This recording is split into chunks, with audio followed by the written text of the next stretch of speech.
ሰላም ጤና ይስጥልን ውድ በሀገር ውስጥና በውጭ የምትገኙ ቤተሰቦቻችን ከአዋጅ ሚዲያ የዕለቱን አበይት ዜናዎችና ትኩስ መረጃዎችን ይዘንላችሁ ቀርበናል። አብራችሁን ቆዩ። በቅድሚያም ዋና ዋናዎቹን እነሆ። ሰበር ዜና። አስፈሪና አስደንጋጭ ነገር ተሰማ። የፋኖ መሪው ዘመነ ካሴ ምሽግ በድሮን ተሰበረ። በርካታ የፋኖ ኃይል እንዳይሆን ሆኗል። የኢትዮጵያ መከላከያ ኃይል ከፍተኛ ድል ተቀዳጅቷል። በዝርዝር ይዘነዋል። ከሰሞኑ ሁመራን ለመውረር ከሱዳን ጋር ተሰልፎ የመጣው የህወሓት ቡድን ሙሉ በሙሉ የተደመሰሰ ሲሆን ዛሬም እንደገና ወደ ወልቃየት ለመግባት የሞከረው ቡድኑ ተመቶ መመለሱ ተሰምቷል። ከባለፈው ሐሙስ ጀምሮ ራሱን አርሚ 34 70ና 5 ብሎ የሚጠራው የህወሓት ቡድን በአማራ ክልል ወልቃይት ጠገዴ ሰቲት ሁመራ ዞን ተከዜን ተሻግሮ ጥቃት ለማድረስ ቢሞክርም በተከዜ ዘብና በፌዴራል መከላከያ ኃይሎች ትብብር አይቀጡ ቅጣት ተቀጥቶ መመለሱን የአዋጅ ሚዲያ ምንጮች ከሁመራ ገልጸዋል። ሰፋ ያለ መረጃ ይዘናል። በሌላ ዜና ጀኔራሉ በቅርቡ አሰብ እንገባለን አሉ። አንድ የሀገር መከላከያ ሰራዊት ጀኔራል አሰብን በቅርቡ እናስመልሳለን ማለታቸው ተሰምተዋል። ጀኔራሉ ይህን ያሉት ህወሓት ከግብፅና ሻቢያ ጋር በመሆን ኢትዮጵያን ለማተራመስ እየሰራ ባለበት ወቅት ነው። በጉዳዩ ላይ የተሰሙ አዳዲስ መረጃዎችን አካተናል፣ ትሰሙታላችሁ።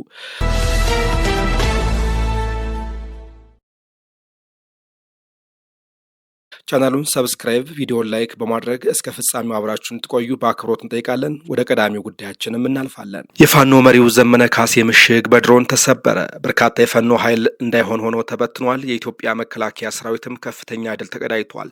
በአማራ ክልል በፋኖ ኃይሎችና በመንግስት መካከል ያለው ጦርነት ተባብሶ ሲቀጥል ባንዳዎችና ባንዳዎችን እንደ ሰም ይቀልጣሉ ሲል የሰነባበተው የሀገር መከላከያ ሰራዊት ታዲያ መውሰድ በጀመረው የተጠናከረ የህግ ማስከበር ዘመቻ የፋኖ መሪው ዘመነ ካሴና ምክትሎቹ መሽገውበት ነበር የተባለ ምሽግ በድሮን መፈራረሱን የተሰማው። በክልሉ እየተካሄደ ያለውን የህግ ማስከበር ዘመቻ አጠናክሮ የቀጠለው የኢትዮጵያ መከላከያ ሰራዊት ዘመነ ካሴና የቅርብ የስራ ባልደረቦቹ የሰሞኑን ሀገራዊ ሁኔታ ለማስተጓጎል በሚል ተሰብስበው ምክክር ሲያደርጉ ድንገተኛ የአየር ድብደባ ማድረጉን የአካባቢው ምንጮች አረጋግጠዋል። ጥቃቱ በተፈጸመበት ወቅት በአቅራቢያቸው የነበሩ የዓይን እማኞች በቦታው ከፍተኛ የሆነ ድንጋጤና ግርግር መፈጠሩን ገልጸዋል። ድብደባው ከተፈጸመ በኋላ ወደ አካባቢው የተጠጉ ሰዎች ምሽጉ ሙሉ በሙሉ መፍረሱንና በቦታው ላይ የነበሩ በርካታ ታጣቂዎች ለከፋ ጉዳት መዳረጋቸውን ለመታዘብ ችለዋል። በስፍራው በነበረው የፋኖ አመራርና የቅርብ ሰዎቹ በአሁኑ ሰዓት ባሉበት ሁኔታ ላይ አሻሚ መረጃዎች እየወጡ ቢሆንም በቦታው የነበረው ውድመት ግን እጅግ አሰቃቂ እንደነበር የፋኖ ኃይሎች በከፍተኛ ሁኔታ መበተናቸውንም መረጃዎች አመልክተዋል።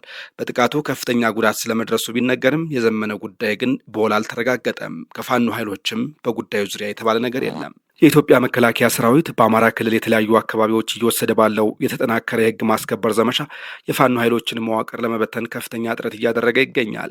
በዚህ ሂደት ውስጥ የፋኖ መሪዎች ላይ ያነጣጠሩ ጥቃቶች በተደጋጋሚ ሲፈጸሙ መሰንበታቸው ይታወቃል።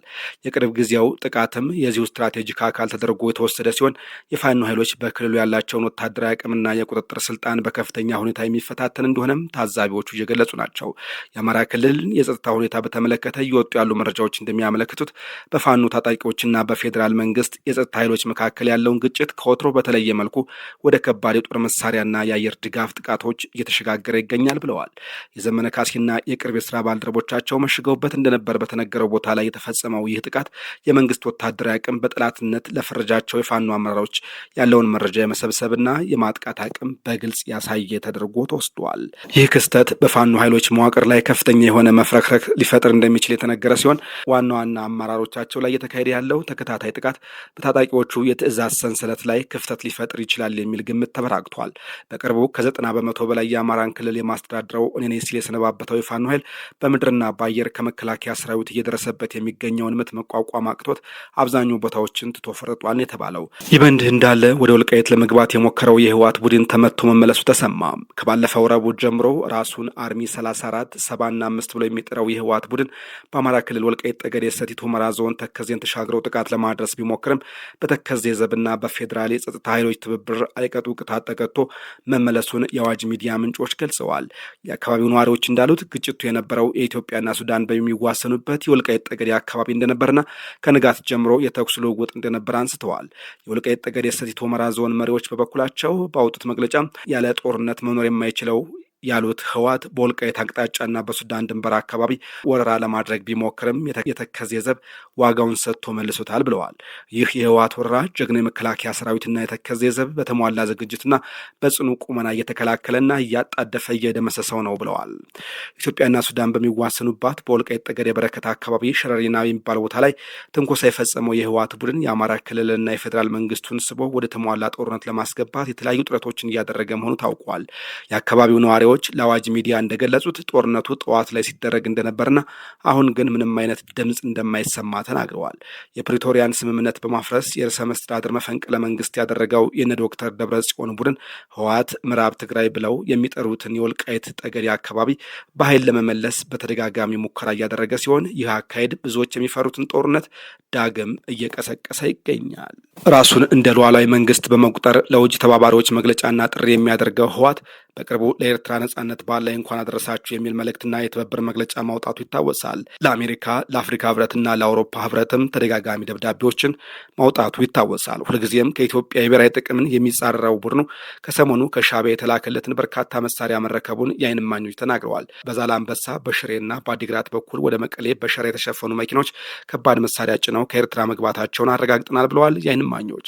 ላለፉት 50ና 40 ዓመታት ኢትዮጵያን የጦርነት ምሳሌ ያደረጋት የህወሓት ቡድን አሁን ደግሞ የግዛት ማስመለስ በሚል ቅዠት ወደ ወልቃይት ተደጋጋሚ ሙከራ እያደረገ ይገኛል ነው የተባለው። በቀጣይ መረጃችን ጀነራሉ በቅርቡ አሰብ እንገባለን አሉ። አንድ የሀገር መከላከያ ሰራዊት ጀነራል አሰብን በቅርቡ እናስመልሳለን ማለታቸው ተሰማ። የቀይ ባህር ወሰን ተጋሪ ለመሆን ያነሳነውን ጥያቄ እንደ ስህተት ቆጥረው እዚህም እዚያም የሚንጫጩ አካላት አሉ ያሉት ጀነራሉ እንደተንጫጩ ይቀራሉ እንጂ የቀይ ባህር ወሰን ተጋሪ መሆናችን አይቀሬ ነው ሲሉ ጠንከር ያለ መልእክት አሰራጭተዋል። በኢትዮጵያ መከላከያ ሰራዊት በኩል በአሰብ ጉዳይ የሚድበሰበስ የሚቅለሰለስ የለም፣ ግልጽ ነው ያሉት ጀነራሉ አሰብ የኢትዮጵያ የቀይ ባህር ድንበር ነው፣ በየትኛውም ዋጋ ለማስመለስ ዝግጁ ነን ብለዋል። ጀነራሉ በአዲስ አበባ ከሰሞኑ በተደረገ ስብሰባ ላይ በሰጡት ማብራሪያ የባህር በር ጉዳይ የብሔር የዘር ወይም የጎሳ ሳይል የህልውና ጉዳይ ነው ብለዋል። ኢትዮጵያ የባህር በር ካላገኘች መቀጠል አትችልም ብለዋል። ከታሪካዊ ጠላቶቻችን በስተቀር ማለትም ከግብፅና ከጥቂት ምቀኛ ጎረቤቶቻችን በስተቀር ያለ መንግስታት ኢትዮጵያ በዲፕሎማሲያዊ መንገድ የባህር በር እንደሚያስፈልጋት አምነዋል ያሉት ጀነራሉ ግብፅና ሻዕቢያ ኢትዮጵያ የባህር በር እንዳይኖራት ያደረጉት ያሉት ሙከራ ኢትዮጵያን አያስቆማትም ብለዋል። ጀነራሉ አያይዘው ሞሮኮ በምዕራብ ሰሃራ በኩል ላሉ ሀገራት በነጻ የባህር በር ሰጥታለች ብለዋል። ይህን ለመድረክ ፍጆታ ሳይሆን እዚህ ሞሮኮ ኤምባሲ መጠየቅ ትችላላችሁ፣ ምንም ሳያስከፍሉ በነጻ ይሄን ታሪክ ሳይሆን አሁን በስራ ላይ ያለ ነገር ነው ያሉት ጀነራሉ የእኛ ጉዳይ የምቀኝነት ጉዳይ ካልሆነ በስተቀር እንደ ሞሮኮ አይነት ልብ ለሌላቸው ካልሆነ በስተቀር እንኳን በሰጥቶ መቀበል ህግ ነጻም ይገባናል ሲሉ ተደምጠዋል። ግብፅና ኤርትራ ኢትዮጵያ ተረጋግታ የባህር በር እንዳትጠይቅ በውስጥ በኩል ህወሓትና ሌሎች ጽንፈኛ ኃይሎችን አሰልፈዋል ያሉት ጀነራሉ ይህ ግን አሰብን ከማስመለስ አያግደንም ብለዋል። በመሆኑም በጣም ባጠረ ጊዜ አሰብ እንገባለን ሲሉ ተደምጠዋል። ውድ ተመልካቾቻችን ለዛሬ ያዘጋጀንላችሁ አበይት ዜናዎች እነዚህ ነበሩ። አዋጅ ሚዲያን ሰብስክራይብ በማድረግ ቤተሰብ ይሁኑ።